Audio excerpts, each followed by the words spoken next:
Hi, you guys. Today we're going to be drawing and painting a close-up bug on a flower. So make sure you're looking and listening so you know exactly what you can and cannot do. Your voices should be off. We're going to go ahead and get started. All right, so we have our paper and our pencil, and that's all we need to get started. We're going to start in pencil first with our project paper. First, we're going to take our pencil, and in the corner of our paper, we are going to write our name. We are going to write our name.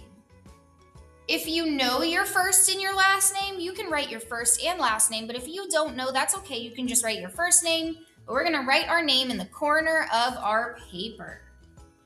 Then we're going to flip it over so that our name is on the back. If your name is on the front, that's okay too, but we're going to flip it over for now and have our name on the back. So we're going to be making a bug on a flower. So the first step for making my bug on the flower, I could do it this way or this way, but I'm going to turn mine this way. I'm going to start with a pretty big circle. It can be more of an oval if we want. It's okay if it's not perfect. I don't want to spend time erasing it because that's going to stress me out. Remember, most of our pencils don't have erasers, so we can share the big erasers at our table if we need to. But I'm going to draw out my big circle. It's okay if it's not perfect.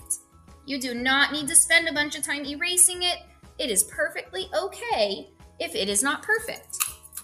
So now that we have our circle, I'm going to add the petals of the flower. I'm going to come over here. Doesn't matter where you start, but I'm going to come on the outside of my circle and I'm going to do a curved line that comes out off the edge of the page. Good job. And again, if it's a little bit different than mine, that's totally fine. Now I'm going to come over here. I'm going to scooch down a little bit. And I'm going to do another curved line that comes off the other side. But look how they curve in towards each other. See, it's a flower petal. See how they curve into each other? Then I'm going to come over here where that one ended. I'm going to come up with a curved line that comes out like that. Ooh, see, I'm doing the same thing again. And then scoot down a little bit on my circle. And another curved line that goes towards that one. They're all gonna run off the page like this because it's a close-up flower. If yours looks a little bit different or yours is a little bit differently shaped, that's okay. So then I'm gonna keep doing those curved lines. There we go, until I've filled my whole flower in. And again, it's okay if yours is a little bit different than mine. Maybe your petals are bigger, maybe your petals are smaller, maybe they're a little differently shaped. That's okay. So now we have our flower with our petals. Okay, we have that circle and the petals. Again, yours might be a little bit different. Okay, so if I have my circle or my oval, yours might be a little bit different. Maybe it's easier for you to kind of do it more of a bumpy shape, and that's okay too. Okay, but we have our flower with our petals. I could even come in and add more petals behind here. Totally up to you, okay? Our flower with our petals. Now we're gonna go ahead and draw our bug. I'm gonna show you how to do a bug, but if you wanted to do a different bug or you wanted to make your bug a little bit different, that's okay too. So we're gonna come in and we're gonna draw a bug. We're gonna draw a bug.